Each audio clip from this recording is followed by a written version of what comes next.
salir en vivo, salimos con el menor ruido posible, ¿les parece? Si alguna necesita ayuda con eso me avisa, pero ya están todas recancheras. Divino. Bueno, nos vamos a vivo. Tengo a Mili que está ahí con problemas para entrar, pero muy bien. Bueno, en teoría estaríamos saliendo en vivo. Bueno, buenas tardes, bienvenidas a todas. Hoy hacemos una reunión de chicas, somos todas chicas. Estamos muy contentos acá en Sendero del Sembrador porque la doctora Mariana Lofeudo y la doctora Andrea Verónica Pasodomo vinieron a conversar con nosotras sobre diferentes temas que tienen que ver con discapacidad y derecho. Entonces, bueno, hicimos previo a esto como una recolección de preguntas. Algunas mandaron preguntas más de último momento, pero la verdad es que los temas se van repitiendo. Y en general tenemos como un área grande que serían los temas relacionados con la restricción a la capacidad jurídica, básicamente qué significa este nuevo cambio, cómo se hace, qué significa, qué es esto del grupo de apoyo o el nombrar apoyos, cuáles serían esas funciones, de qué se trata esto nuevo. Por otro lado, tenemos como otro gran bloque que tiene que ver con lo que es sucesiones, el tema del manejo de los bienes, si el hijo o hija con discapacidad y que además tiene una restricción a la capacidad jurídica o no, qué pasa con eso, tiene bienes o cómo se manejan, o si hay bienes derivados de herencia, qué pasa con eso. Y el otro gran tema que apareció tiene que ver con lo previsional, la obra social, qué pasa con la obra social, me puedo quedar con la obra social sindical, me tengo que pasar al PAMI, quién hereda, bueno, así que son como tres ejes que me parece que son enormes y sin duda no los podemos abordar todos, pero por ahí podemos ir teniendo como algunas claves. Así que no sé cómo les parece, Mariana, Andrés, si primero quieren abordar alguno de estos temas, seguir laburando desde ahí.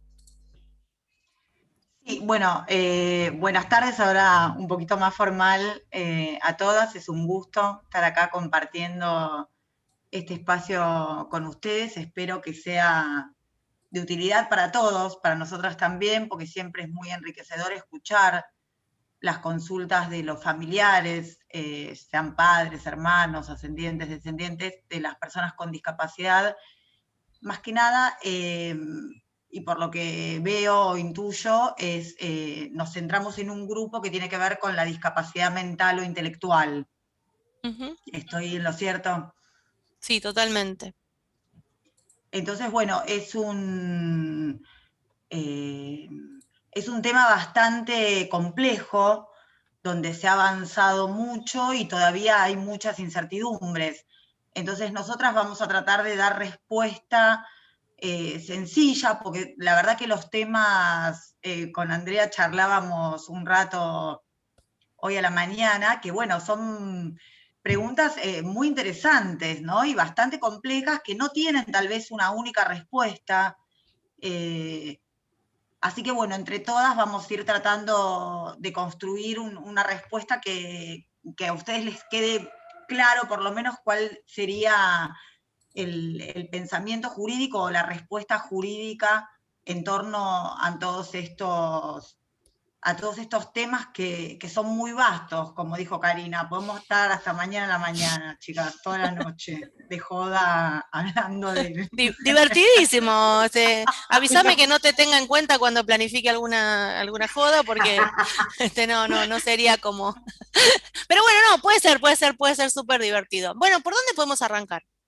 Por esto Y era. yo propongo que, más allá que vos, Cari, tenés preguntas así, si alguna mamá se quiere animar, como para hacerlo más dinámico, más de conversación, de tarde en un grupo de amigas en donde nos ponemos a charlar temas, Acá me se parece animan que todas, así que sí, como no. A ver, espectacular, levantando la espectacular. manito, ¿quién quiere empezar?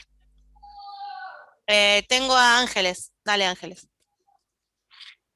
Pero lo que yo voy a pedir como sugerencia, a ver si les parece bien, es que tratemos de que la pregunta sea puntual, sí, pero lo más cuidadosa de la privacidad de la familia y de la propia persona con discapacidad, y como pensando en que lo que preguntamos nos sirve a nosotros, pero no es una consulta legal, sino, porque después pueden charlar con las chicas en privado, sino como en líneas generales cómo se maneja el tema, sobre todo para cuidar la intimidad de sus hijos e hijas. ¿Se les parece? Dale, Ángeles, entonces. Bueno, tengo millones de preguntas, pues yo te mandé varias, pero voy por la más fácil, aunque a mí me resulta complicada. Yo me jubilé y tomé PAMI. Mi hijo tiene una pensión no contributiva que le correspondería profe. Antes de jubilarme yo tenía una OSDE y del profe me mandaron una nota diciendo que tenía que optar por una o por otra. Optó por OSDE. Ahora jubilada, me otorgan PAMI y lo quiero incluir a Charlie a PAMI y me dicen que no, que bajo ningún punto de vista, porque él es cautivo al ser pensión no contributiva del programa del PROFE.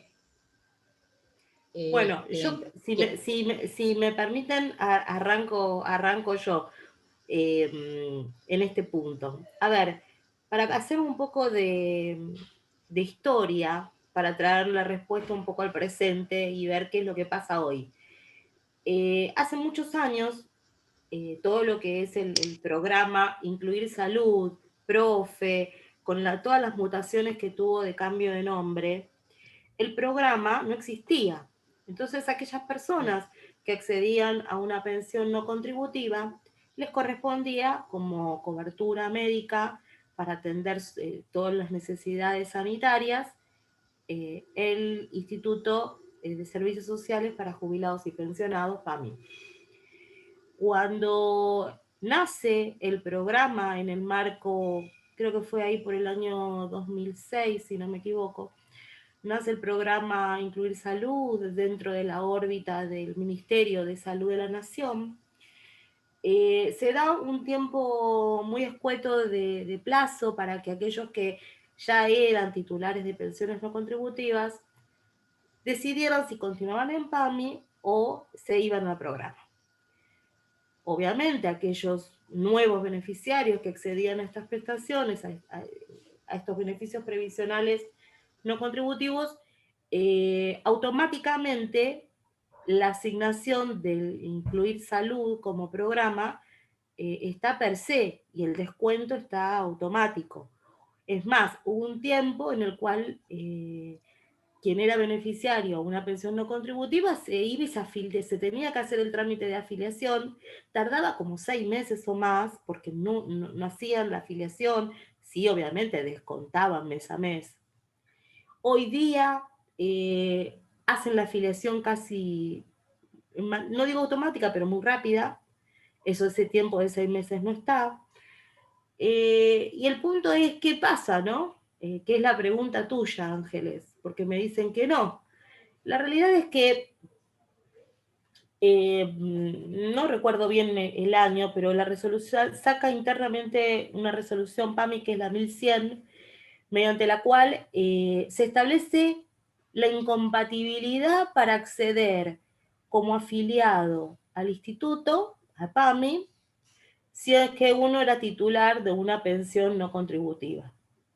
Administrativamente lo rechazan, pero la vía judicial para plantear la inconstitucionalidad de esa resolución es viable, porque, a ver, el programa ni siquiera es una obra social, no es un agente de seguro de salud. Y aunque lo fuera, PAMI es una obra social con ley de creación propia.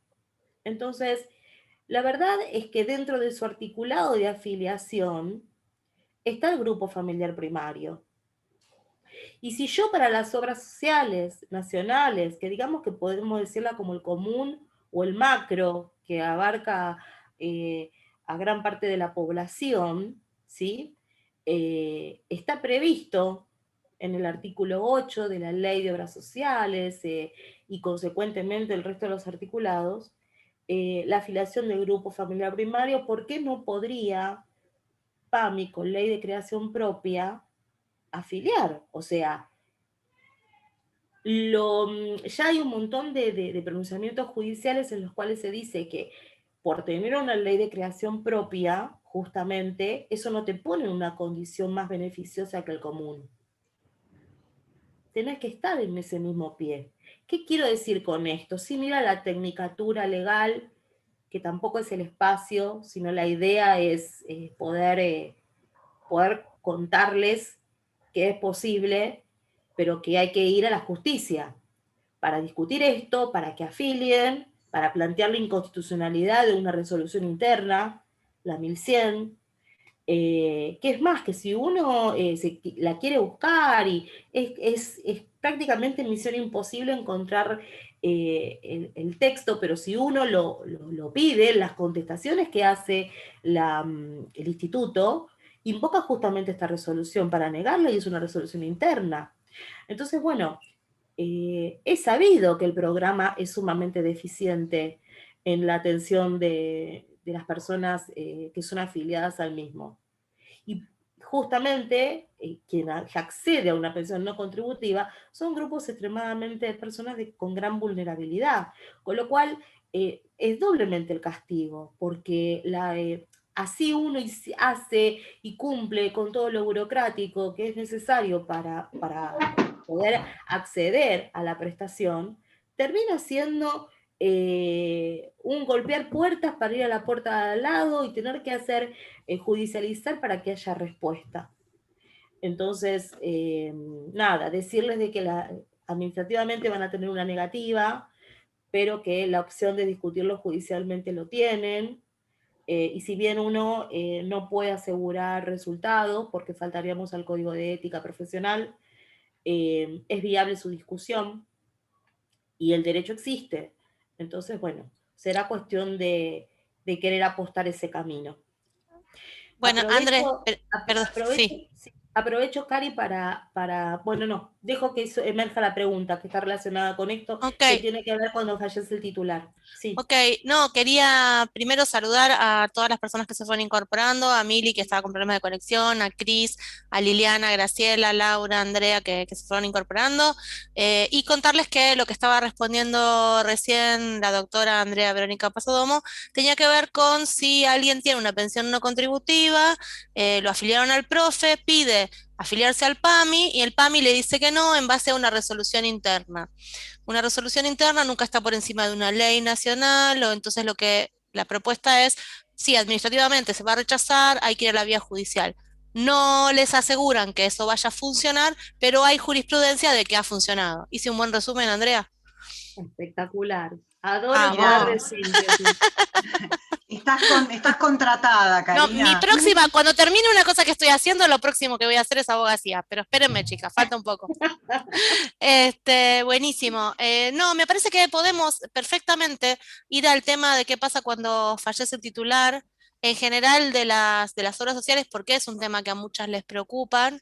Sobre todo, qué pasa con las obras sociales sindicales, si se pueden quedar en la obra social sindical o no, si van al PAMI o qué pasa con esto, y qué pasa con las prepagas. Yo les hago una introducción. La respuesta está en la ley de la 23660, que es nuestro sistema de seguro de salud. Las prepagas y las obras sociales, por ley, están equiparadas en cuanto al cumplimiento de todas las cuestiones que tengan que ver con discapacidad, así que estaríamos hablando de cuestiones, de obligaciones, digamos, similares no, idénticas, porque antes sí había unas pequeñas diferencias. Eso quedó subsanado con la ley de empresas de medicina prepaga, que no hace tanto tiempo que está en vigencia. Y sí, por el artículo, Andrea es más memoriosa que yo. Artículo Creo que era el 10, inciso H, establece, bueno, te dejo que lo cuentes. No, por favor, doctora, la dejo. No, que justamente Tenemos lo un que dice montón para charlar. es que ante la muerte, ante el fallecimiento del titular, por 3 meses continúan con la cobertura del grupo familiar. Pasados los 3 meses, si el grupo familiar no tiene acceso a una obra social propia, puede, abonando, pagando el aporte que integraría el titular estando en vida, continuar con la obra social. Y esto es hasta que acceda a una obra social propia los miembros de ese grupo familiar. Entonces, está expresamente prevista la situación de continuidad, de cobertura a través de la ley de obras sociales para el grupo familiar. ¿Sí? Andre, En te el, agrego, sí, Ande, te agrego esto del tema del que el pago es similar al que se venía pagando, no es que por esta cuestión el pago va a pasar a ser mayor, el pago hablo de la cuota mensual que abonamos. El pago debe ser similar al que se y la venía verdad que abonando. en el caso de las prepagas, cuando está el grupo familiar y fallece el titular y el resto continúa, se conviene con la prepaga, se reajustan los valores y el mismo Sí. grupo continúa.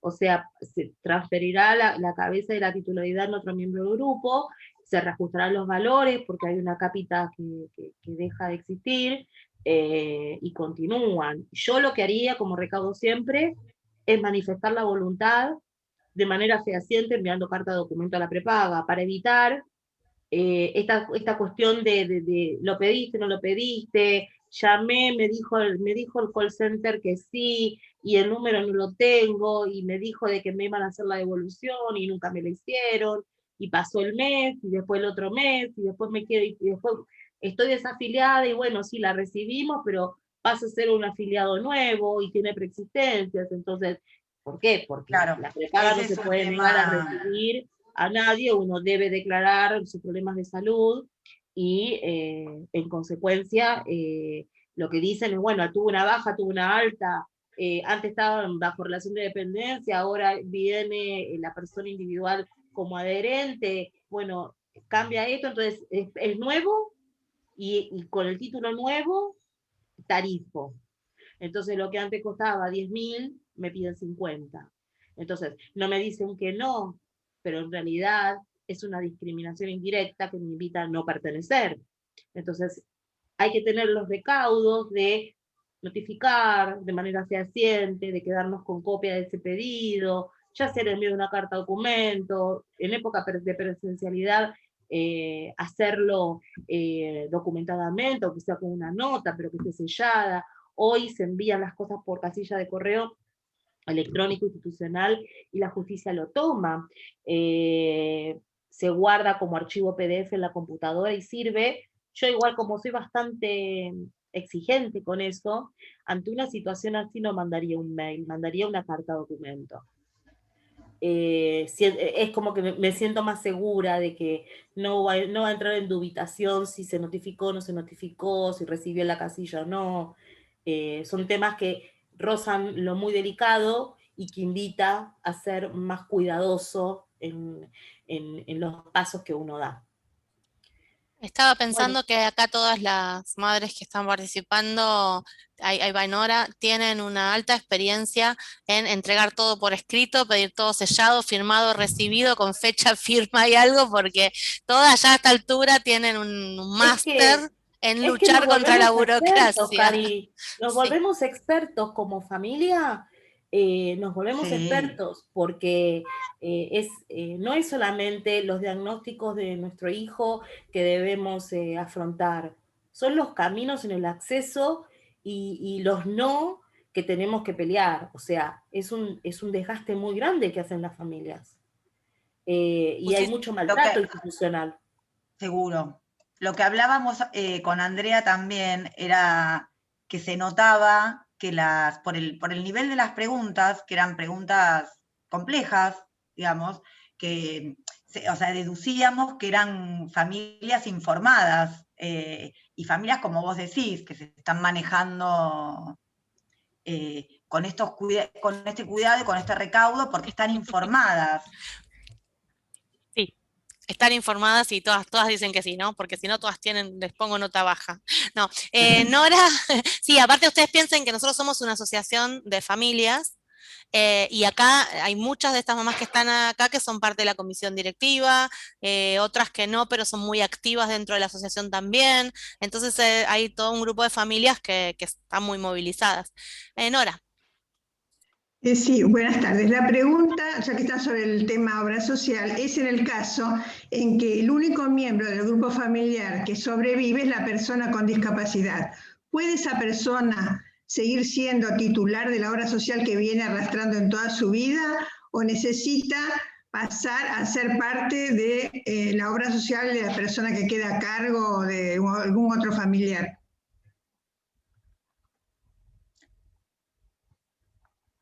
Marian. Hola. Sí, Marian, te Pensé escucho. que se había... No, te escuchamos. Sí, puede perfectamente quedar a cargo. En el tema de una discapacidad mental e intelectual, tal vez habría que subsanar las cuestiones que tengan que ver con si hay alguna designación de apoyo e informar fehacientemente a la obra social esa cuestión. Pero Y sí, será el apoyo quien se ocupará de claro, abonar la cuota que corresponda o de, si en el caso de ser una prepaga, para darle la continuidad o ese aporte o el pago de ese aporte sindical del que hablábamos antes. Aunque ese apoyo no pertenezca a esa obra social, simplemente como Sí, responsable. porque claro, tal cual, Perfecto. no tiene nada que ver, está muy bien lo que dice. tal cual. Quizás ahí Yo empieza. Sí, perdona. Sí, Alicia, dale. Mire, doctora, yo les quiero hacer una pregunta. Yo soy retirada de Policía Federal. Mi hija está enganchada con otro número, por ejemplo, 69346 es mi número de obra social. Paula Barraú. Alicia, estamos transmitiendo en Facebook Live. No des datos personales específicos, Bueno, porque estamos en vivo por tu protección de datos. O sea, acordate que estamos saliendo en vivo, no des datos precisos. bueno, yo quería saber si a mí me pasa algo. Mi hija, a mí me dijeron que queda enganchada a la jubilación que yo tenía. Y como apoyo, estoy yo, el día que yo no esté más, está mi hija, porque yo ya hice todos los trámites a nivel legal, que el día que a mí me pasa algo, queda, yo le digo curadora, ahora cambió, como, Apoyo. claro, queda mi otra hija. Eso es lo que yo quería Está saber. perfecto, porque, a ver, su hija, que tiene discapacidad, y su hermana, la hermana de su hija, sus dos hijas, quien es el apoyo, va a ayudar y a acompañar en el acceso a una pensión derivada en la caja de policía y de retirados de Policía Federal. Y por otro lado, va a tener la continuidad de la obra social, porque el descuento lo va a tener a través del recibo de sueldo. Perfecto. Ella va a continuar percibiendo la remuneración y va a tener el acceso garantizado a la misma cobertura médica. Así Perfecto. que quédese tranquila que lo que está haciendo está bien y es correcto y es así. Yo me asesoré hace un tiempo atrás. Bueno, Ali, te asesoraron bien en ese punto. Está bueno entonces. Ok. Ahora después seguimos pensando con otra, así pasamos, porque si no, miren, ya se nos fue media horita y así vemos si llegamos a otro tema. ¿Hay alguna otra pregunta respecto a este tema específico que tiene que ver con la obra social, con la afiliación? Sí, Andrea, abrite el audio. Sí, yo tengo una obra social sindical y me dicen que cuando me jubile yo no puedo continuar con la obra social. Ay, perdón, Andrea, discúlpame, pero sabes que se entrecortó y yo no te pude escuchar nada. Que yo tengo una obra social sindical y me dijeron que no podemos continuar. ¿Qué obra social, Andrea? Es APARA, que es de hipódromos. Bueno, Me dijeron que no reciben jubilados y pensionados. Claro. Exactamente. Bueno, te contamos con Mariana, les contamos a todas las chicas que más allá de que hay obras sociales que integran un listado de quienes reciben jubilados y pensionados, y hay otros que dicen nosotros no recibimos, hay, y eso es en el marco de un decreto, de 2 decretos reglamentarios, la ley de obras sociales prevé que el trabajador en actividad que se jubila puede continuar como pasivo y ese es su derecho tomar esa decisión. No puede estar cercenado por la voluntad de esa obra social que dijo yo no recibo jubilados y pensionados en razón de un decreto administrativo. Porque son trabajadores de la actividad que venían cuando eran, no es que yo soy jubilado y digo, bueno, a ver, no quiero PAMI, me voy a ir a, no sé, aeronavegantes. No, yo fui trabajadora y en mi vida activa tenía aeronavegantes, pagaba mi aporte aeronavegante, estoy poniendo aeronavegante como ejemplo, ¿no? Cualquiera puede ser. Me jubilo y quiero seguir con aeronavegante, porque la verdad ahí tengo mi historia clínica, ahí tengo mis médicos, ahí conozco el circuito, ahí sé que me peleo con Rosa, la que recibe los papeles porque no quiere que se los ponga de esta manera. Ya conozco el paño y no estoy dispuesto a hacer un cambio. Tengo mis médicos de confianza y tengo historia clínica. Hay un juego normativo y hay jurisprudencia vasta, muy amplia, que dice que es derecho del trabajador tomar esa decisión, que ni siquiera es un derecho de opción, es un derecho que emana de la relación de trabajo que yo tuve cuando estaba activo. Así que, si te dicen que no, cuando vos te jubilás, lo primero que hay que hacer es mandar una linda carta documento, y en esa carta documento les digo, señores de la obra social, hola, soy Andrea, me jubilé y ejerzo el derecho que me asiste y quiero seguir con ustedes como afiliada. Se invoca la normativa y si me dicen que no, se hace un amparo por afiliación. Gracias. ¿Y cuánto te cobrarían en esa cuota? ¿Cómo estableces lo que hay que aportar para mantenerse en esa? Tiene que derivar, se deriva el aporte de la jubilación a la obra social. ¿Y cuánto? ¿Y sobre eso? ¿Y sobre eso qué monto? Es proporcional al haber que uno tenga. No sé, no recuerdo cuánto es el porcentaje. Creo que es el 11. El 11. Pero el porcentaje es el mismo que iría a PAMI. Pero en vez de ir a PAMI, se lo tienen que direccionar a esa obra social. Como esa obra social no está en el listado de obras sociales que reciben jubilados generales, si yo voy a ANSES y le digo, elijo la obra social Pirulito, me van a decir, no la puede elegir porque no recibe jubilados, porque como que no tiene abierta la cuenta. Entonces, en el marco del juicio por afiliación, una de las medidas que se toma es la orden de que ANSES proceda a derivar esos aportes, de sacárselos a PAMI y asignárselos a esa obra social que queremos continuar como afiliados. Me parece, no sé si, a ver si hace la pregunta esto. Digo, en general, la obra social sindical, uno no paga un extra. En la obra social sindical simplemente la obtiene con el aporte derivado del sueldo.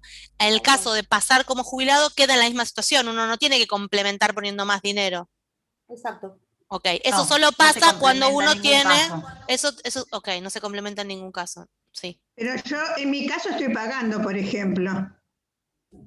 Bueno, después tenés que llamar a las chicas. Porque pero porque puede ser que haya elegido algún plan superador y tenga que ver con otra cuestión.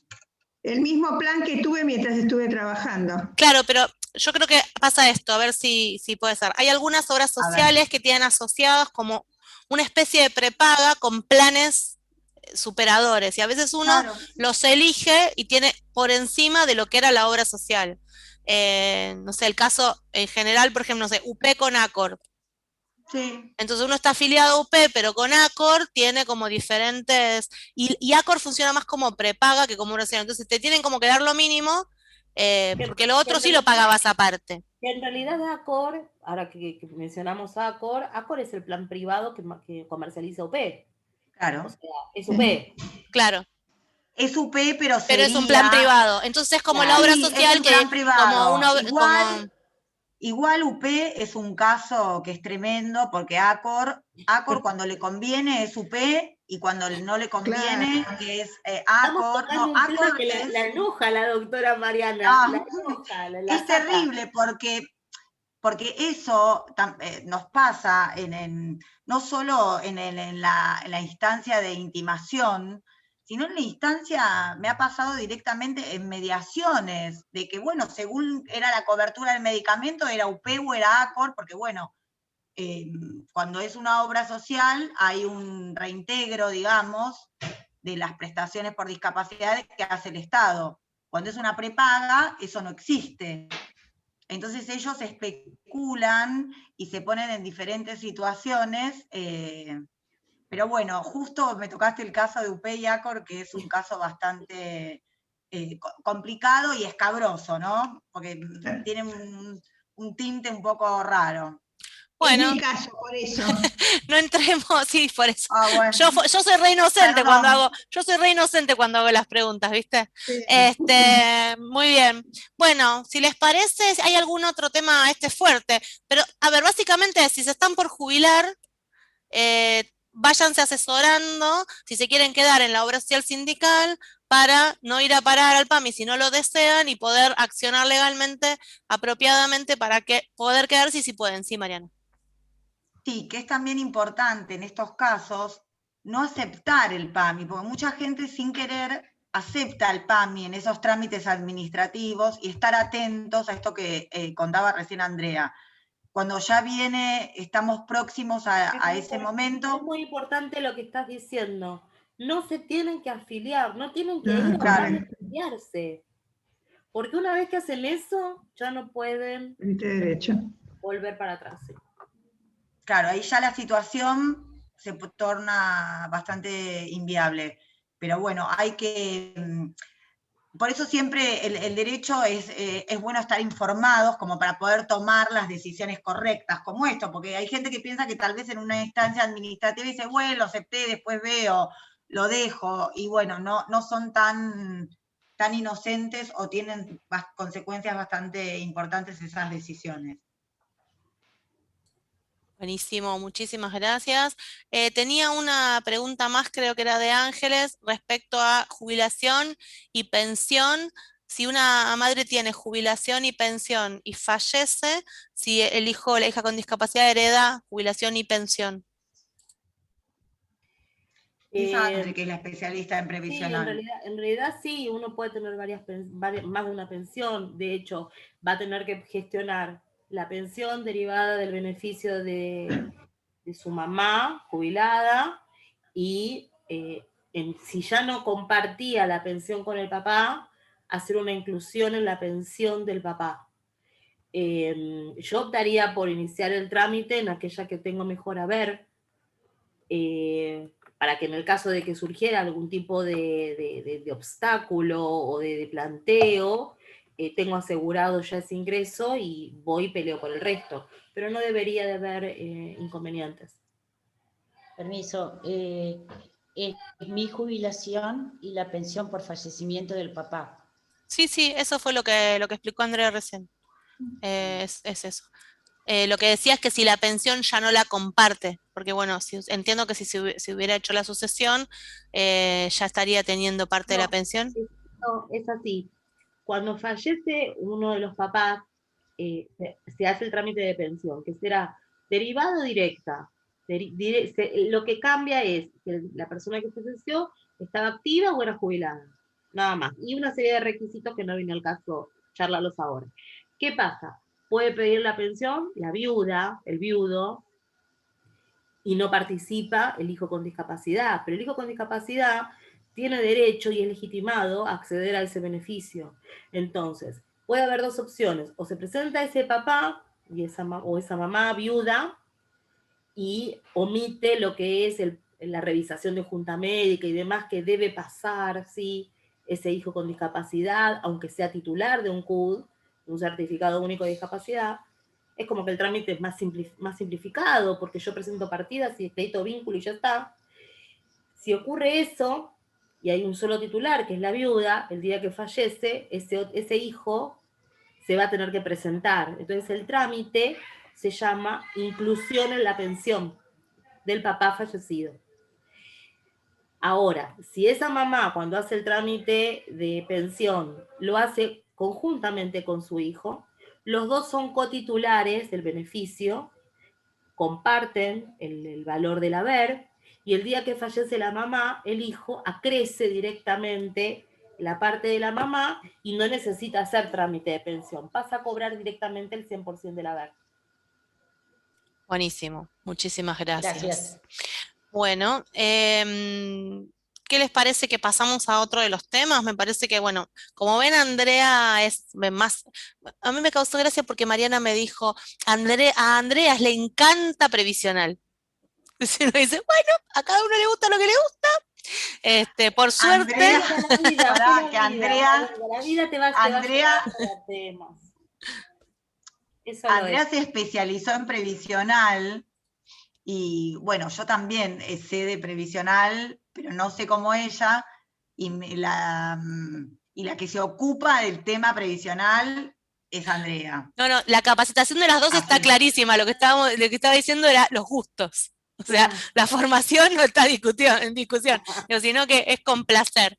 Bueno, otra de las grandes dudas que hay es respecto a la restricción de la capacidad jurídica, pero como for dummies, como muy sintético, y básicamente todo el mundo está muy preocupado por el tema del manejo de fondos, de dinero, respecto a la restricción de la capacidad jurídica o de este otro tipo de trámites, digamos. Esos son como los temas más. ¿Y qué significa esto de la designación de apoyos? Un poco hay muchas preguntas en relación a eso.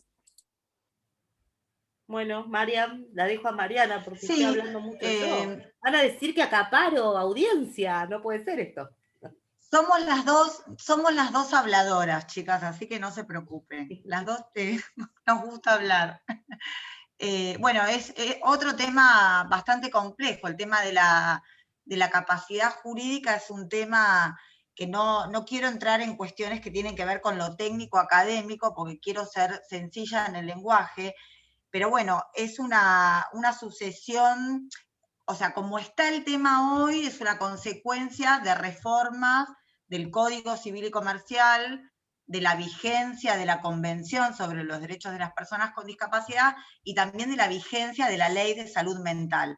Entonces, todo ese andamiaje jurídico fue, de alguna manera, reestructurando, por decirlo de una manera sencilla, a cómo nos encontramos hoy con el tema de capacidad jurídica, que es un tema muy amplio, muy vasto.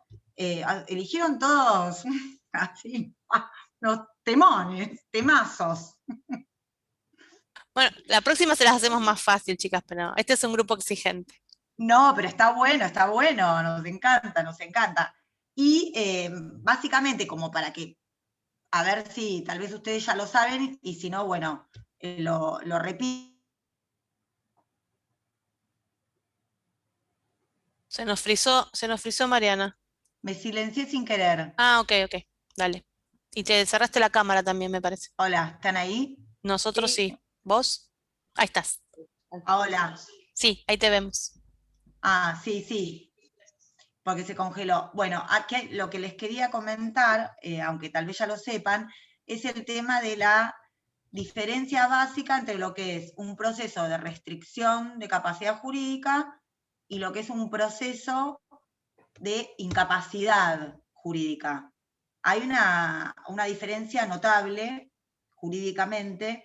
El tema de determinación de capacidad, como uno le dice así en la jerga o en el lenguaje diario, no es tal, porque ningún juez viene a determinar la capacidad de nadie, porque ningún juez está preparado para determinar una capacidad.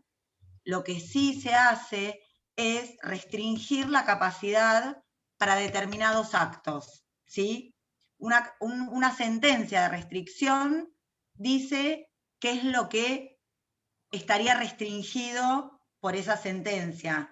No puede decir sí puede hacer esto, sí puede hacer lo otro, no. tiene que decidir sobre lo que se va a restringir. Y después están los procesos, y en ese proceso de restricción de capacidad es donde se nombran apoyos, donde hay una entrevista con el juez, donde hay una evaluación de una junta interdisciplinaria, dependiendo qué tipo de capacidad sea.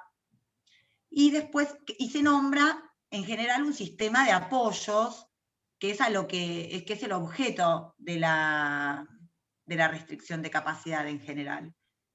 Después, en el caso de la incapacidad, se nombra un curador. O sea, esa es la gran diferencia de estos dos tipos de acciones.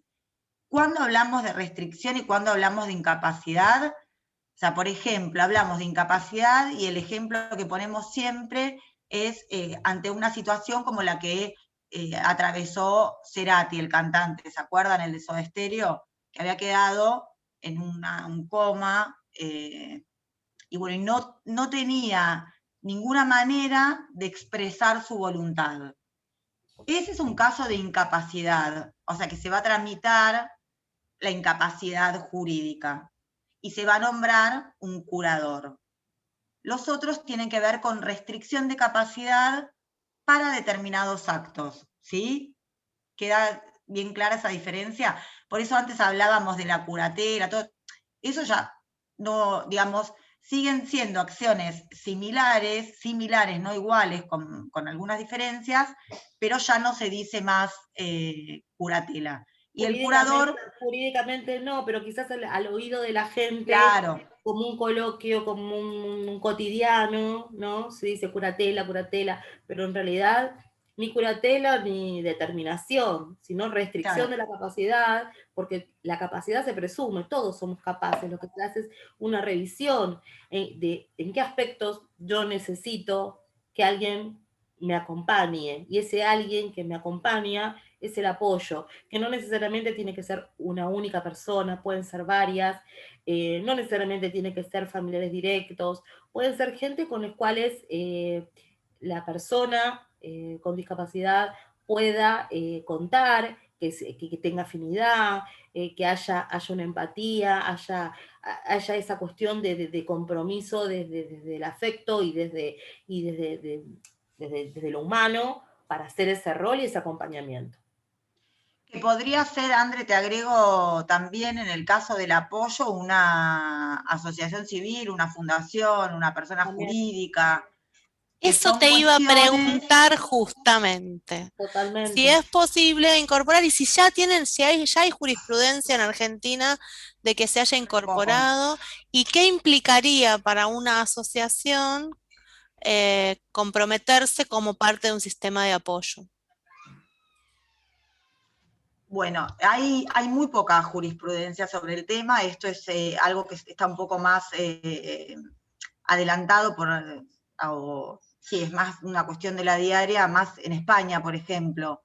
Acá todavía hay muchas cosas que hay que ir como aceitando y como afinando, y eso lo va a hacer sí o sí la jurisprudencia, porque hay grandes inconsistencias entre lo que de alguna manera nos dice la Convención y cómo recepta todo este tema el Código Civil nuestro, ¿sí? A ver, un minutito. Todas tenemos... Un minuto que se quedó mi hija encerrada en la... No, vaya, te cierro el mic. Cerrate. Ya está. Ay, Dios. No, yo me separo vamos todos a golpear la puerta. Esto es lo genial de la pandemia, viste, que estamos todas trabajando en casa y... Es terrible.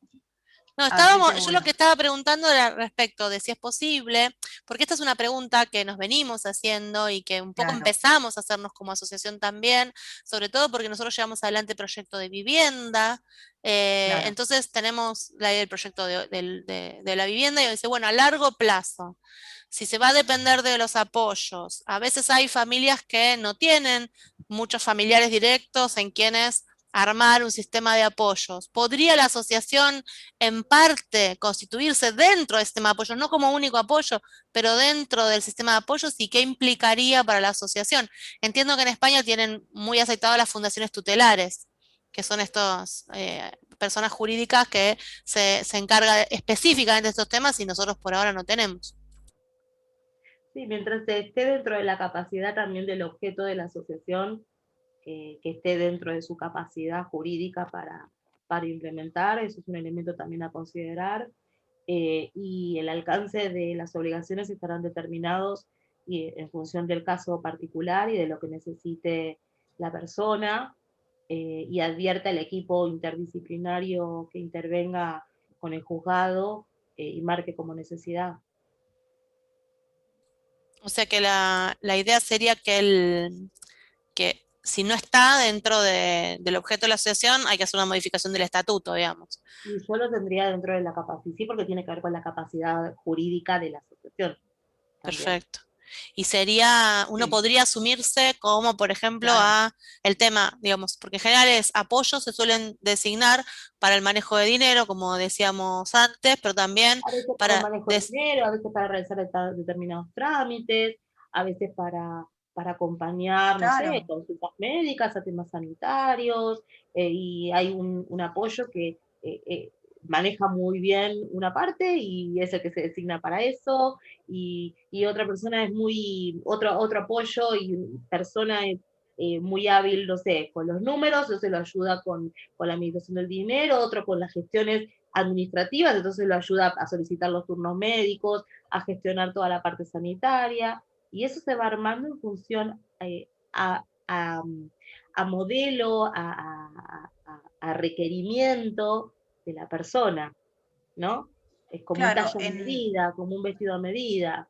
sí, esto es como dice Andrea, nos pasa a nosotros que en general lo que armamos o tratamos de proponerle a la gente que piense y que haga ese ejercicio de ver, de armar como un sistema de andamiaje de apoyos, porque no todas las personas o todas las personas jurídicas podrían apoyar, entre comillas, en los mismos temas, ¿entendés? Algunos, como dijo ella, son buenos para una cosa y otros para otra.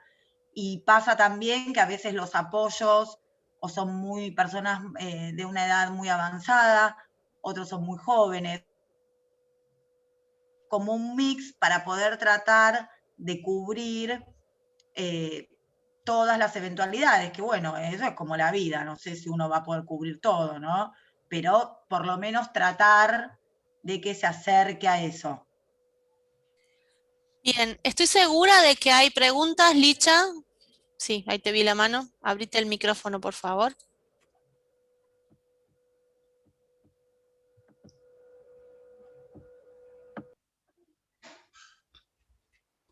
Hola, Mónica, que está llegando. Te cierro ahí el mic. Sí, Licha. Sí, mi pregunta sería justamente sobre el apoyo. Me parece haber entendido que son la misma, los familiares que eligen las personas que van a hacer el apoyo. ¿Es así? En realidad, si la persona, jurídicamente se dice causante, si la persona con discapacidad puede elegir sus apoyos, hay que escucharlo a él. Está ¿no? bien. En primer lugar. Quizás él tiene, no sé, pongamos el nombre, María. María se lleva muy bien con la prima y son súper compinches. Y María dice, a mí me gustaría, él me pasó con uno de los casos, a mí me gustaría que me acompañe para hacer trámites mi prima. Bueno. Ahora, cuando eso no es posible, cuando la persona no puede, bueno, serán los familiares más directos los que evaluarán quién tiene el perfil y la idoneidad para hacer ese acompañamiento, hablará con esa persona, si es que realmente esa persona acepta, porque también es una responsabilidad. Claro. ¿no? Sí. Si yo administro dinero, acompaño en la administración de dinero, también voy a tener que interactuar con el juzgado para rendir cuentas de cómo utilizo ese dinero, cómo lo ayudo, con qué gasta, qué percibe y en qué gasta, y llevar una rendición de cuentas. Y si hay que hacer alguna operación significativa y extraordinaria, tendrá que esa persona de apoyo presentarse en el expediente y pedir las autorizaciones y las conformidades judiciales que correspondan, ¿sí? Actos importantes, como es un acto de disposición, de compra o venta, lo que sea, yo necesito la autorización del juzgado para eso. Bueno, pero Básicamente eso. yo veo que este rol es puramente voluntario. Digamos, la persona que asume ese rol tiene una enorme responsabilidad y nada, Lo importante es que sea voluntario, claro, pero porque es digamos, al amor y al afecto que uno asume ese compromiso. O sí, sea, tiene que ver con también, a ver, nada nos garantiza nada, ¿no? Las personas también van cambiando en la vida. Y la verdad que si uno como mamá, papá, pudiera prever todo, yo creo que todos lo haríamos. Todos como mamá y papá lo haríamos. La realidad es que no se puede prever todo, que la realidad supera lo que uno puede desde lo normal prever como alternativa. Yo creo que hay que confiar en que la elección se haga desde el mejor lugar y que la persona lo acepte desde el amor y desde el compromiso sin sentirse condicionada o forzada a eso, porque eso tampoco serviría para dar continuidad. Y la idea es que tenga esa continuidad. claro. Ok, a Pero ver, un minuto, sí. vos Sí, decís Licha. que no se puede prever todo. En el caso que el equipo de apoyo elegido falle, ¿qué pasa con la persona con discapacidad? Ok. ¿Entra en qué lugar? Ok, yo voy a tratar de resumir para que por ahí reenfocar cuál es, me parece, que es la preocupación de Licha. Licha, si no es esto exacto, me corregís. En el caso de una familia que hay muy poca familia cercana o ninguna, y se eligen personas de apoyo que son círculo de amistades, alguna persona de referencia.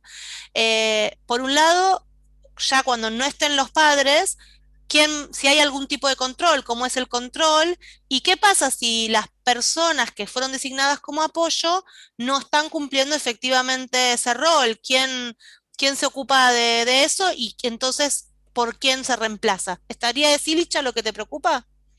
Sí, más o menos eso, sí, porque Ok, justamente no se puede garantizar que todos sigan con las ganas y la posibilidad de hacerlo. gracias Licha. Vamos a ver qué No. dicen las chicas.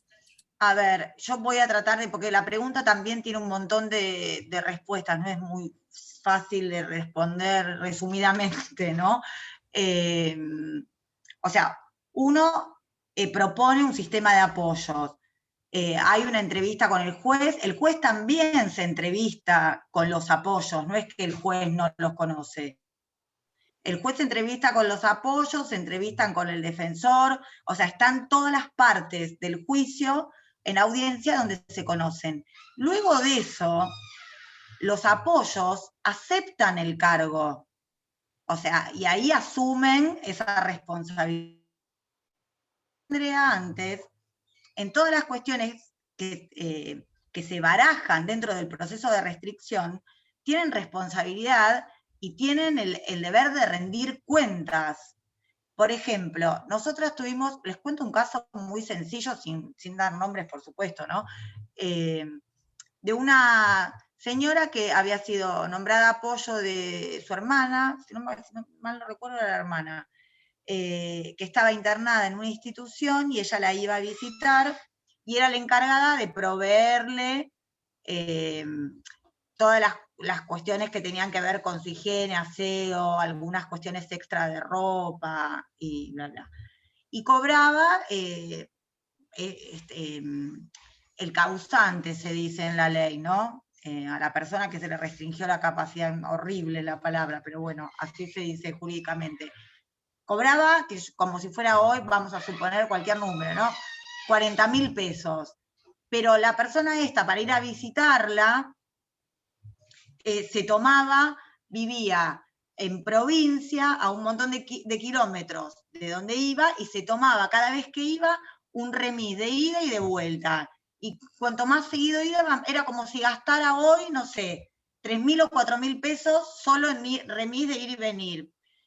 Pero bueno, era una acción desproporcionada la que estaba tomando, porque tenía, por ejemplo, por 12.000 pesos por semana, casi al mes de remis nada más.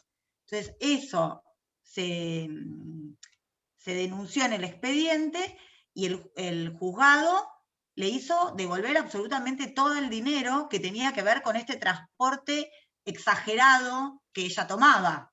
Porque puede ser que una vez, ante un determinado hecho, uno no pueda tomar un transporte público como un colectivo o un tren y tenga que tomar un Uber o un taxi.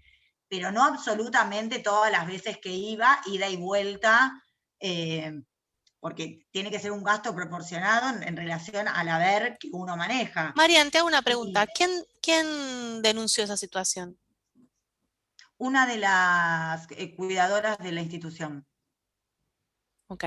Con lo cual muchas veces los controles, claro, fue bastante adrede mi pregunta también, porque una de las cuestiones respecto a esta idea de quién controla, los juzgados no pueden controlar todo y tampoco sirve demasiado cuando controlan mirando solamente algunos papeles, pero no es tampoco tanto lo que pueden hacer, sobre todo cuando el o la causante no tiene una forma de comunicación verbal tradicional, con lo cual, aunque sea citado por el juez o por la jueza, no puede expresar y decir, che, me parece que me están cagando porque yo cobro una jubilación y pido una revista y ni eso me traen.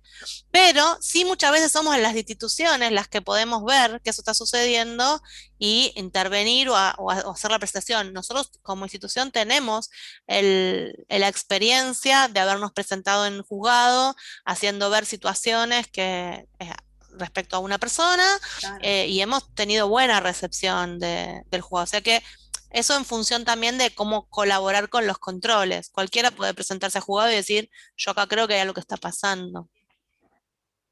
Porque convengamos que también está la defensoría, que es la que vela, la defensoría trabaja con el juzgado y representa muchas de las cuestiones a la persona, y hay personas que, a ver, que no tienen, quedan solitos y no hay familia. Y bueno, eso te iba a preguntar, ¿qué pasa cuando una persona queda sola, no tiene familia? Quería decir esto para que no se nos pase en este tema, que están los apoyos y las salvaguardias, que vendrían a ser estas garantías, digamos, que muchas veces la ejerce, por ejemplo, como decía Andrea, el defensor, que es la salvaguardia y es el que debería velar, o el que debe velar por el cumplimiento y por la buena administración y el cumplimiento de todas las cuestiones que se deban cumplir en esa causa. Que hay defensores muy buenos, estamos todos de acuerdo, y que hay defensores que tal vez no realizan la tarea como deberían realizarla, y bueno, también pasa. Eso lo tenemos que tener presente. Y también pensaba que en nuestra experiencia, hasta acá, en líneas generales, las sentencias que ya estaban se están revisando muy lentamente, y en algunos casos, aun cuando hubo presentaciones o cuando hubo hay gente que tiene inhabilitaciones totales cuando quizás ni debería tener restringida la capacidad, y eso todavía está lento. Y por otro lado, muchas colegas suyas están armando sistemas de apoyo en un como si de la misma situación anterior, le cambian los nombres y reproducen, y los juzgados reproducen lo mismo, digamos, y queda todo como si no hubiera ningún cambio. Quiere decir que estos cambios son muy nuevos y todavía los sistemas de apoyo, así de sentarse a trabajar con la persona, con la familia, designar diferentes apoyos para diferentes cuestiones, por el momento está haciendo poquito. En experiencia por lo menos de las 30 familias con las que laburamos cercanamente nosotros, ¿no? Sí, es así como decís vos, es como que todavía el tema está verde, pero también hay que rescatar que fueron muchos los cambios que se hicieron y que también hay muchos profesionales, no solo los abogados, sino profesionales de otras áreas, que trabajan muy bien, y que esto tiene que ver también con una evolución natural que se va a ir produciendo, como esto que hablábamos de si, bueno, una persona jurídica puede ser un apoyo o no, todas esas cuestiones.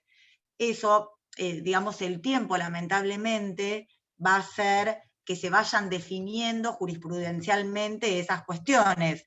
Pero lo que sí es valioso es que haya familias informadas que puedan instar el aparato judicial y que de alguna manera obliguen en el mejor sentido, que fuercen a que los jueces puedan tomar o puedan dictar sentencias ayornadas a esta época que estamos viviendo y a los estándares que queremos manejar. Como ven, es un tema que nos interesa, el de la capacidad jurídica y los apoyos. Y Pues se sí, puso sí, es enfática Mariana. interesante. Claro, está buenísimo. Sí. Mili, que les quiero contar que estamos en Facebook Live, que tenemos un montón de gente mirando por Facebook Live y haciendo algunas preguntas y comentarios. Hay una pregunta de Marcela Mano. Mili, ¿tenés por ahí? ¿Querés contarnos? Sí, Marcela Mano pregunta en Facebook, ¿es correcto que se niegue el beneficio de la pensión por no llegar al porcentaje de junta médica? Por discapacidad intelectual leve con trastornos de comportamiento no llego al beneficio, dice Marcela. Bueno, a ver, los trámites, todo lo que es el mundo de la seguridad social, de las jubilaciones contributivas, no contributivas, la forma de evaluar el grado de invalidez previsional, nada tiene que ver con los temas de capacidad jurídica, nada tiene que ver con las evaluaciones que realizan las juntas que certifican discapacidad. Las formas de evaluación y las bases de evaluación son completamente distintas. En materia previsional se maneja un baremo muy viejo, del año 98, que no se actualiza y que tiene incluso un mecanismo de aplicación que es por capacidad residual, que se aplica para los temas previsionales y que no tiene nada que ver con la certificación de discapacidad, en donde se mira las barreras y el impacto que tiene el problema de salud en la persona al interactuar con el entorno. Nada que ver tiene que ver esto. A veces muchas personas piensan que tener el certificado de discapacidad me da automáticamente el derecho al acceso al beneficio previsional. Y no es así. Y es una de las jornadas de discapacidad y derechos que la Universidad de Buenos Aires viene realizando año tras año, que el año pasado se hizo de manera virtual. Fue uno de los temas de las mesas en las cuales yo puntualmente participé y cuestioné la idoneidad de esa aplicación de un baremo que quedó totalmente desfasado de la realidad, y que bueno, y que nos invita a ver qué tan idóneo es, ¿no? Si uno no llega a un 66% de invalidez previsional, no accede al retiro por invalidez de carácter contributivo.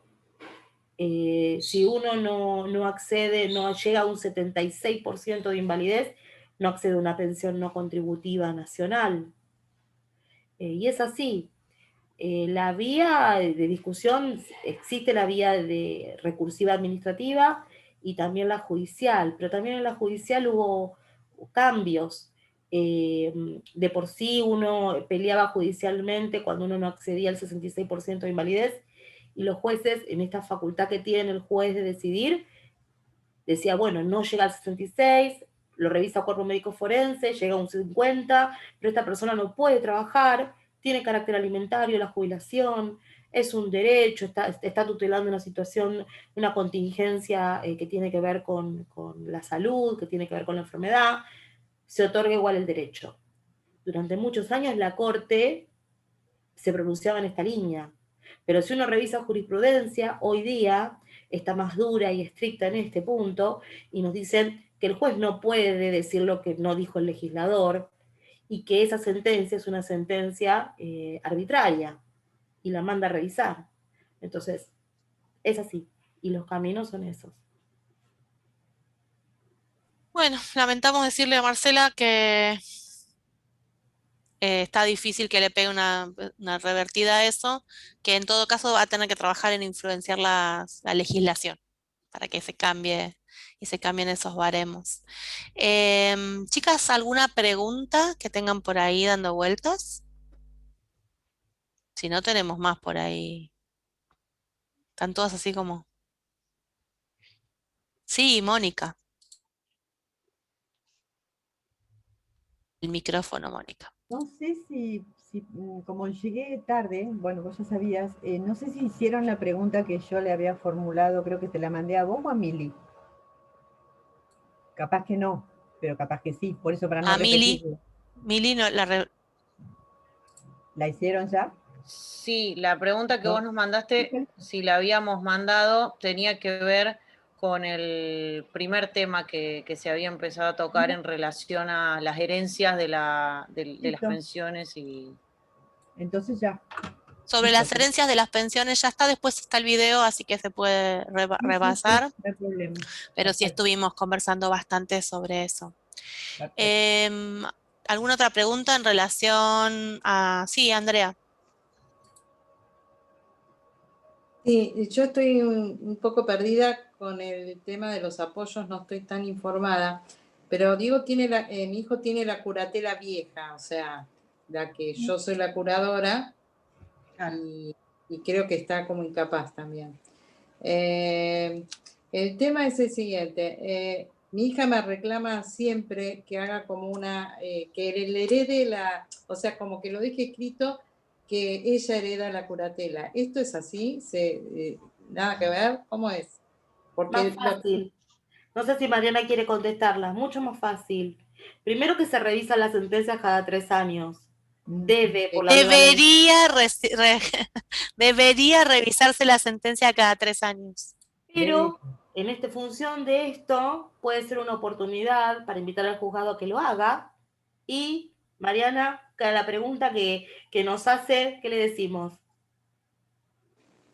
De esa hermana que quiere ser también apoyo. Claro, que se tiene que presentar directamente en el proceso de lo que era la vieja curatela y hacer la reconversión. Yo haría eso, digamos, hacer la reconversión, digamos, a lo que es el proceso de restricción de capacidad y ahí nombrar el sistema de apoyos que quieran nombrar. Y ya queda ya está. Porque, o sea, lo que ustedes tienen que tener claro que el proceso de restricción de incapacidad, el proceso de restricción de la capacidad o el juicio por incapacidad son procesos que no se cierran nunca. Aunque haya una sentencia, es como decía Karina, esto se tiene que revisar cada 3 años. Y si hiciera falta revisarla por alguna cuestión X en un plazo menor, también se debe revisar en un plazo menor. No es que, no, yo tengo que esperar a los 3 años porque si no, no la pueden revisar. No, la obligación de ley es a los 3 años. Y si tengo algo que denunciar o cambiar o modificar en el proceso ese, lo voy a denunciar y tiene que tener acogida jurídica, por supuesto. No sé si contesté la pregunta. A ver si se me está cortando un montón. Sí, a ver si yo hago un resumen y ustedes me dicen si lo hago bien o no, y después si aprobé la materia o no. En el caso que comenta Andrea, la hermana del muchacho puede ir con la madre y el muchacho al juzgado, decir, revisemos el tema porque ya tendríamos que entrar en revisión, porque además queremos incorporar a la hermana dentro del sistema de apoyos. Y en principio hay que como decirle al juez qué es lo que uno quiere. Uno le tiene que decir al juez, y la hermana va a estar para el apoyo y detallar qué, porque no es en general ahora en la restricción a la capacidad jurídica, se le dice al juez qué y cómo. Esa es un poco la idea. O sea, por ejemplo, va a necesitar apoyos para manejar el dinero, para tomar decisiones médicas.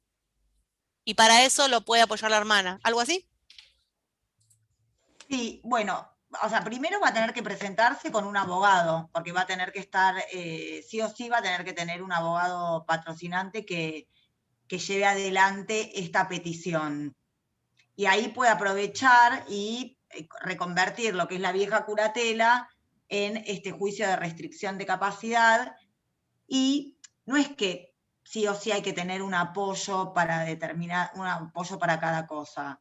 Eso es como, esto es el caso, cada caso es distinto, porque es como hablábamos antes. Hay gente que puede tener esos apoyos y hay gente que no tiene tantos. Entonces, bueno, si hay un único apoyo porque es lo que hay, y bueno, es lo que hay uno. Y si hay más, se presentan los que hayan, 2, 3 que hayan, que pueden tener asignación de áreas a las cuales abordar, como no, o el juez lo va a decir en función de lo que se vaya presentando en el expediente.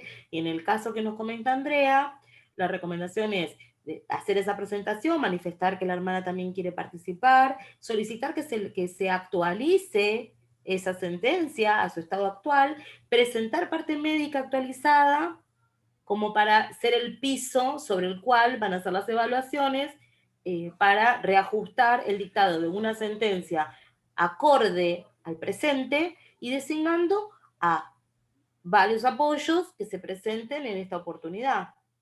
Así que lo pueden hacer perfectamente. No es que se hereda, no es que entra en una sucesión, nada de eso. Y ahí en el caso de que estén designadas, por ejemplo, la mamá y la hermana como apoyos, en el caso de que la mamá no esté, que era lo que les preocupaba, directamente como la hermana está designada como apoyo, no hay que hacer nada, ya está designada como apoyo, y por eso es más fácil que lo de dejarlo por escrito, etcétera. Buenísimo. Sí, sería como un doble trámite sin sentido. Muy bien, la tengo ahí a Laura con la manito levantada. Laura. ¿Qué tal? Les quería hacer una pregunta, y es acerca de la función de los abogados y las abogadas en este proceso. Entiendo perfectamente que son, digamos, como los que traducen en el proceso y siguen e instan las distintas partes del proceso. Pero ¿hay alguna otra, viendo que, bueno, los jueces no pueden controlar absolutamente todo lo que pasa, los apoyos pueden fallar, en fin, el abogado o la abogada tiene también una misión que tenga que ver con estar alerta a ese equipo o a esa protección de la persona a la que están patrocinando? Me refiero a la persona con discapacidad. Hola Laura, ¿cómo estás?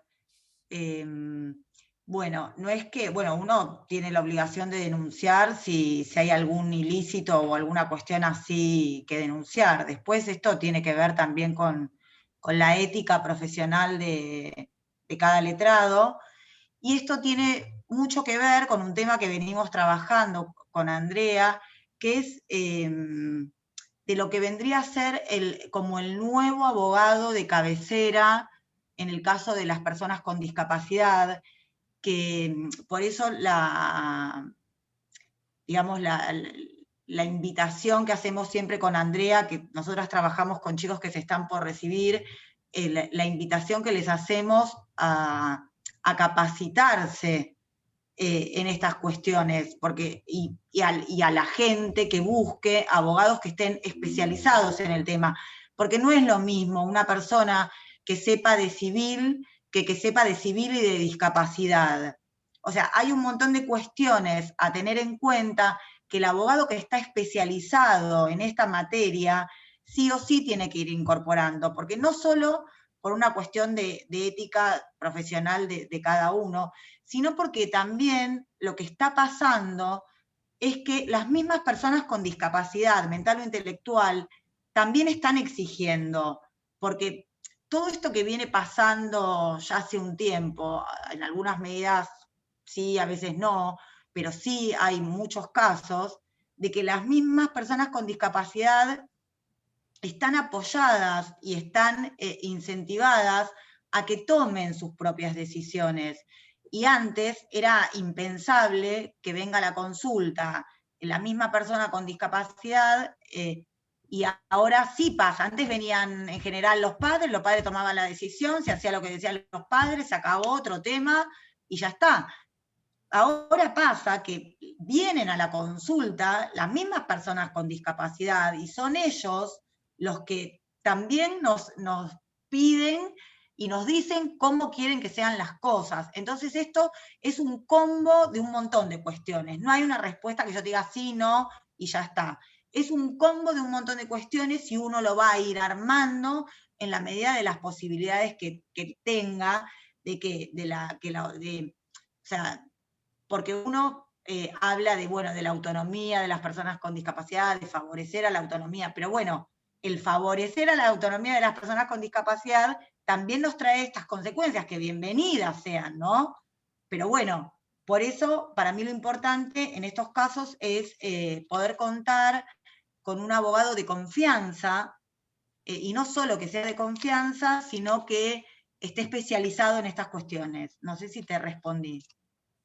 Y si me permiten agregar algo más dentro de la actividad, dentro de los agentes que trabajan con el juzgado, está el de la Defensoría de Menores Incapaces y está también la Defensoría Pública de Curaduría, que asisten y velan porque el proceso se lleve bien, cumplan, porque el asistido, que la persona con discapacidad tenga lo que necesita.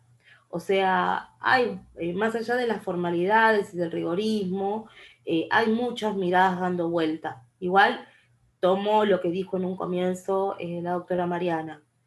Si uno toma conocimiento de una situación que debe ser conocida por el juzgado, hay un deber profesional y humano, no hablemos de moralidad, ¿no? Porque entramos en un debate ético, pero sí humano y profesional, de hacer las denuncias pertinentes para quienes tienen la obligación de hacer esta mirada de tutela y de seguimiento, estén activos y lo hagan.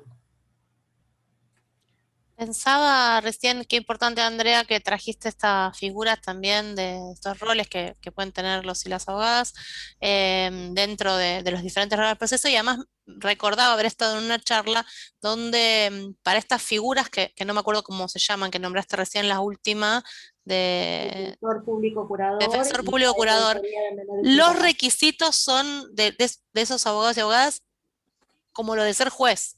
O sea, tienen muchos requisitos, no es cualquier abogado, ¿no? En provincia de Buenos Aires se designa durante el proceso un abogado de matrícula como curador provisorio durante el proceso. En Capital se ve más la figura del defensor público curador. Pero bueno, esto, ¿no? Las miradas de muchas personas sobre el tema y el deber de denunciar ante una situación de vulnerabilidad o de irregularidad que deba de ser atendida. Buenísimo. ¿Alguien tiene alguna otra pregunta dando vueltas por ahí? Porque si no, el otro tema, que es el último que les vamos a pedir hoy a las doctoras, porque las estamos exprimiendo, es en relación al manejo de bienes, específicamente también cuando hay una propiedad, cuando esa propiedad está a nombre de la persona con discapacidad, si hay que vender esa propiedad, si esa propiedad, por ejemplo, se vende una casa grande y se va a una casa más chica. Bueno, un poco como, ¿no? ¿Alguno tenía alguna pregunta específica sobre eso o así algo general pedimos? Algo general pedimos. Bueno, Mariana, no sé si querés arrancar, pero básicamente es el eje principal, ¿no? Como decimos con Mariana, en la mesa quién se sienta también, juzgado. Entonces, la dejo a Mariana que nos cuente. Ay, es que yo estoy me pone la misma máquina que el ancho de banda de su red es muy bajo, así que se me corta mucho cualquier cosa. Pero escuchaste la pregunta, si no arranco yo y voy contestando. Lo que entendí es que la pregunta tenía que ver con las cuestiones de cuando hay bienes y hay una persona con discapacidad, ¿qué hacemos al momento de decidir vender o no? Si querés hago una intro y después Dale, vamos dale. viendo, porque el tema también para variar es un poquito largo y complicado, pero bueno, esto tiene que ver básicamente con si hay iniciado o no un proceso de restricción a la capacidad, si ha iniciado un proceso de restricción a la capacidad, o sea, si la persona con discapacidad es titular de un bien y hay que venderlo, y bueno, vamos a tener que iniciar, si no está iniciada, es iniciar el proceso de restricción de capacidad y realizar el proceso de venta dentro del expediente, donde se va a pedir autorización al juez, a estas figuras que hablábamos antes de los defensores, que van a dar su dictamen y que, aunque no es vinculante para el juez los va a tener muy en consideración. Es raro que el juez decida una cuestión distinta, pero sí lo puede hacer, por supuesto. Entonces, bueno, si decidimos venderlo, bueno, vamos a tener que pedir autorización al juez, y siempre que ese acto de disposición se va a autorizar, siempre que ese acto de disposición sea beneficioso para la persona con discapacidad.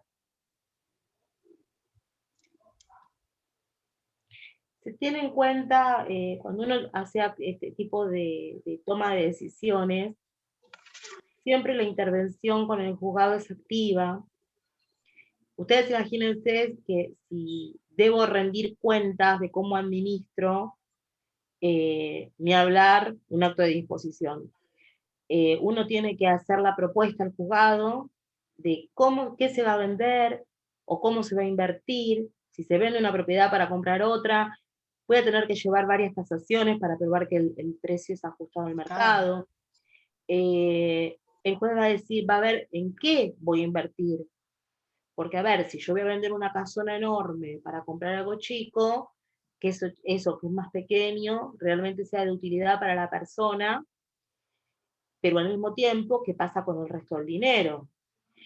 Y la decisión que se tome, la propuesta que yo haga al juzgado, el juzgado me la va a tener que autorizar. Por eso, en este tipo de procesos, y quizás muchas veces a las familias les da miedo iniciar una restricción de capacidad porque dicen el juez se va a quedar con todo. No es que el juez no se queda con nada. Es un error pensar, es una medida que se debe de tomar como protección a la persona. No es un castigo, es para acompañar, es para cuidar.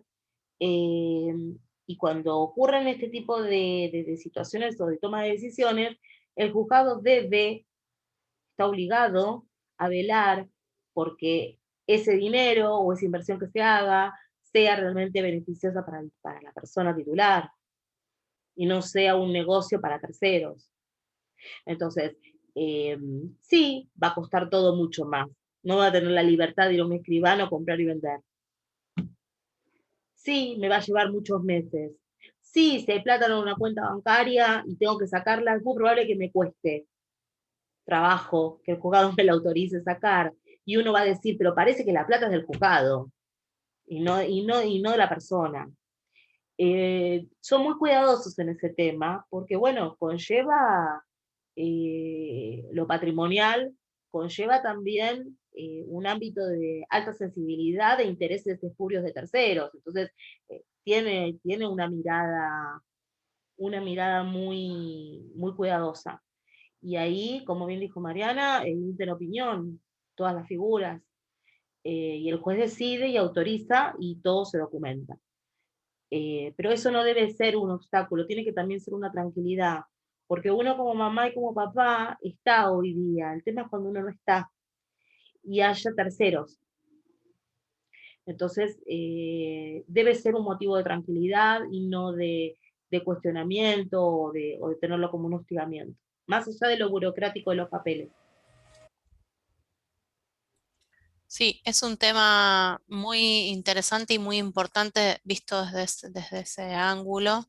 Yo me acuerdo que hace muchos años hablando con Juan, con el doctor Juan Seda, que bueno, nosotros nos conocemos todas por trabajar con él. Yo le preguntaba sobre que en caso de alguien que tenía algunos bienes, pero que no disponía, porque bueno, la familia los utilizaba para la vida, y en ese caso él me explicó algo que yo como término legal tampoco conocía, que me dijo que eso es ser solidario y que no es obligatorio, digamos, como que uno puede ayudar con bienes, a veces uno no piensa en grandes cosas, a veces las familias tienen pocos ingresos y hay una persona con discapacidad que tiene una pensión y bueno, y no dispone porque toda la familia utiliza de esos bienes para. Pero incluso en esos casos él me dijo esta idea de, bueno, si los bienes son de la persona con discapacidad, son de la persona con discapacidad. Puede colaborar con su familia, pero si desea hacerlo, también podría no. O sea, como cosas que empezaron a cambiar en el último tiempo, ¿no? Había usos y costumbres, muchas veces se les puso bienes a nombre para obtener algún beneficio, por ejemplo, el auto franquiciado, entonces se compraba con plata de los padres, pero a nombre de la persona con discapacidad. Después cuando lo quiero vender, sí, porque una vez que es de la persona, entonces ahí está esta cuestión. O bueno, a veces es cuestiones de herencia o de juicios por ahí de mala praxis o alguna cosa por el estilo que devienen en que la persona con discapacidad tenga bienes. Bueno, esos bienes son de las personas y está buenísimo que los juzgados se ocupen de que se cuiden esos bienes y se usen con prudencia. Sí, genera más problemas administrativos, pero es en cuidado de y no en contra de nadie. Y es interesante que ustedes expliquen que el juzgado no se queda con plata en ese proceso. Así que sí, lo único que se pagan son los honorarios de la abogada o abogado que corresponda, eso sí. Por eso Sí, hice la y de los salvedad, porque peritos, hay si Y de los hay sea, peritos, un ok. prejuicio en ese tema, sí. Y de los peritos. O sea, sí, hay gastos en los trámites y en los profesionales que claro, intervienen, pero no es que se quedan con un porcentaje de la casa del juzgado, en ese no, caso. no, de ninguna manera, ¿no? Eso sería completamente ilegal. Claro, No, no, obvio no, que de sí. ninguna manera. Los jueces tienen su sueldo y esto es parte del trabajo de ellos.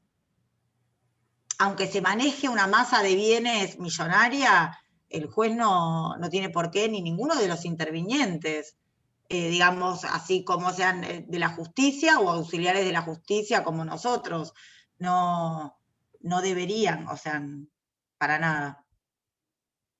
Pero bueno, estas cuestiones generan esta intranquilidad familiar, porque yo creo que la base de toda esta charla tiene que ver con la preocupación, por supuesto, más que real, de como padres pensar, bueno, ¿qué va a pasar el día que yo no esté? Porque yo hago todo esto y todo esto, pero bueno, después, ¿quién se va a encargar? ¿Quién va a seguir?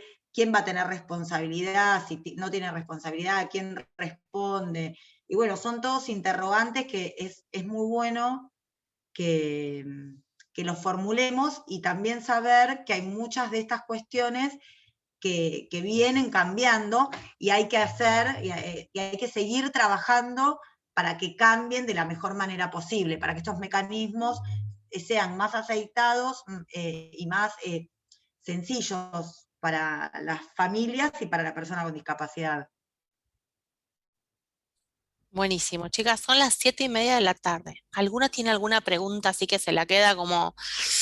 Ay, Cristina, abrite el micrófono. En el caso que uno pueda elegir dejarle un bien a un discapacitado o dejarlo a nombre de los hermanos, que generalmente tienen un cónyuge, uno nunca sabe. ¿Ustedes qué aconsejarían ante la nueva ley? ¿Ponerlo a nombre de la persona con discapacidad o como hacíamos antes, o se hacía antes, uno pensaba que sí, era conveniente ponerlo en nombre de los hermanos? No sé si están al tanto, tal vez ya lo saben, el tema de la mejora testamentaria que se puede hacer a favor del hijo con discapacidad. El 20%. Algunas sí y otras no. Quizás ustedes pueden hacernos un resumen. Bueno, ahí, o sea, el código nuevo lo que trae como novedad en este aspecto es que se puede hacer una mejora testamentaria a favor del hijo con discapacidad. Esa mejora no puede ser más de un tercio 33%. de los bienes. Pero es importante que aclaremos que no se puede desheredar. No. Y que hay legítimas, la legítima, que es lo que me corresponde a mí como hijo, que no me puede privar. Si hubiera una asignación de patrimonio a otro, como una suerte de adelanto de herencia, que está prohibido por nuestra legislación, la verdad es que ese hijo con discapacidad puede hacer un reclamo de colación y traer el bien a la sucesión, probando esa situación, porque se está afectando su legítima. Yo creo que no hay nada más sano que cada uno tenga lo que le corresponde y que cada uno tenga la administración y la responsabilidad de lo que le corresponde. Y cuando en la familia hay una persona con discapacidad que lleva a la necesidad de realizar una restricción de capacidad, bueno, es parte de la vida y es parte de lo que como familia nos toca transitar. No sé, considero de que desde lo jurídico yo lo puedo mejorar en un 33%, yo puedo testar con la parte disponible y hacerlo con un cargo a favor de ese hijo con discapacidad. Hay opciones que deberían de ser asesorados puntualmente esa familia por un abogado, y también en esto intervendría la actividad notarial.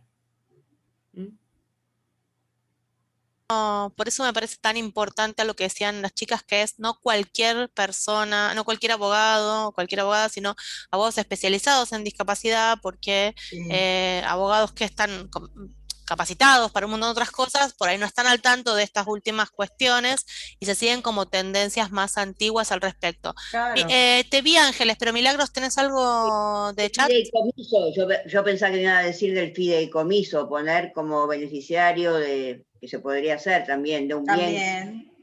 Eso es lo que yo pensaba, un bien que recibí. Está bien, no, es otra posibilidad la del fideicomiso, que es más compleja, pero bueno, podría verse qué fideicomiso, en qué persona o en qué persona jurídica se delega toda esa tarea, que también debe estar detallada, y no eso es un contrato, digamos, bastante, es muy específico el contrato, pero bueno, eso también tiene que ver, y que no podemos dejar de tener en cuenta, que es muy buena esta posibilidad, pero bueno, que vivimos en Argentina con unos avatares que tienen que ver con la inseguridad económica, que bueno, lamentablemente es nuestra realidad, nos guste o no nos guste, entonces, bueno, eso también es un tema a tener en cuenta, porque estas cuestiones de los fideicomisos tienen que ver con inversiones y tareas que debe realizar el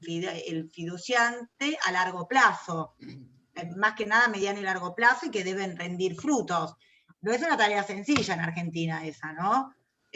Así que, bueno, es muy buena la opción, ojo, no la descarto, pero habría que ver dónde se plasma esa cuestión del fideicomiso.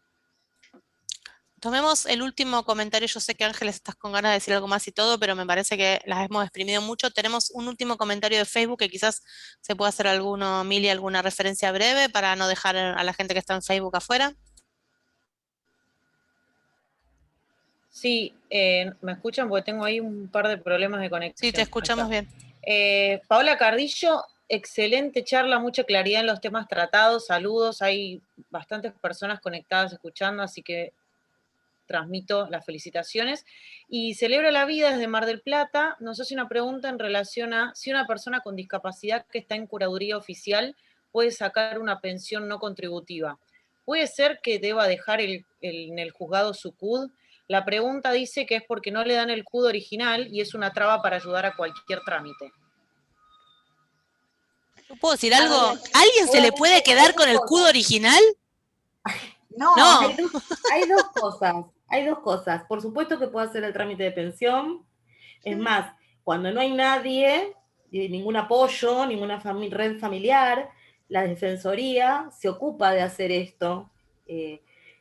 los defensores se ocupan de hacer los trámites de pedidos de pensión junto con el juzgado. Y por otro lado, el certificado único de discapacidad de la persona es un instrumento público, tiene el valor del documento nacional de identidad, no puede ser retenido por nadie, debe exigirse la restitución inmediata.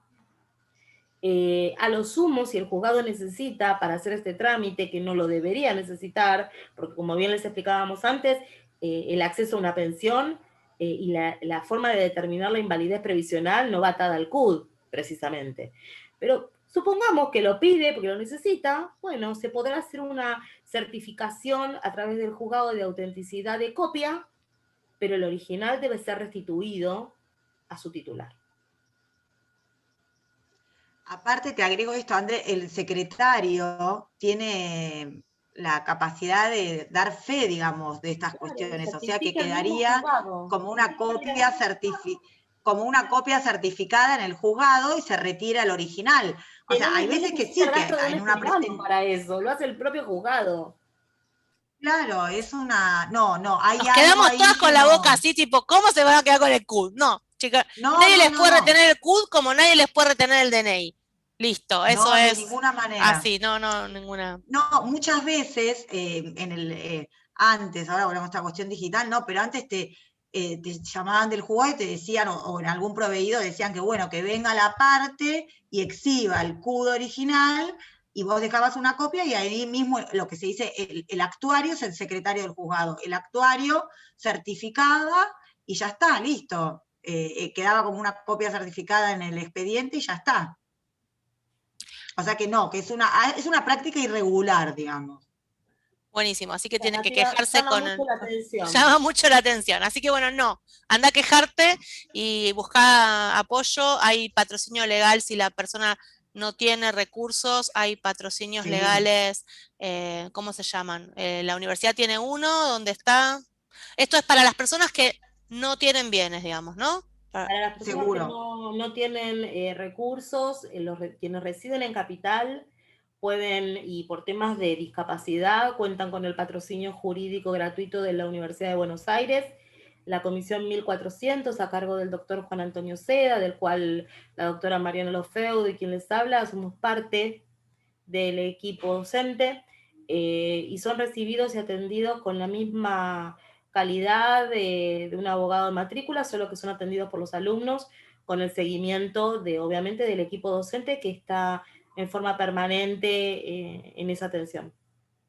Y en todos los colegios de abogados a lo largo del país suele haber patrocinio también. para las personas que no tienen ingresos, bienes, recursos económicos. Quienes tienen, contratan abogados y abogadas que para eso están.